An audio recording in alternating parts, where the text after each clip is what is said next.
Tayo ng bypass. Ganda dyan. Mas matatanang malapit yung Bundok Arayat. And ito, dulo na to. Pagliko nyo sa kanan, highway na ng Cabuyao San Roque. Pero dito na tayo, babalik tayo. Napakaiwas traffic. Sarap din magbike. Kakahingal din siya.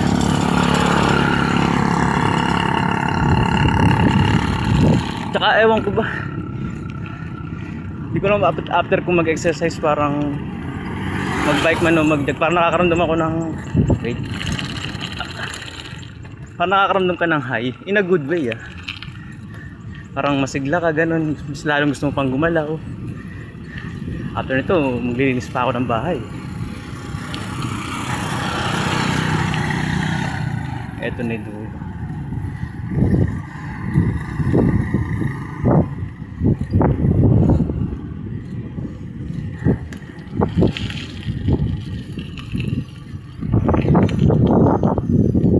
Mga pala tinitingnan yung binibidyo ko masyado.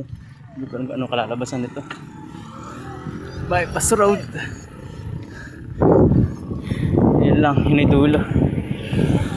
Pabalik na.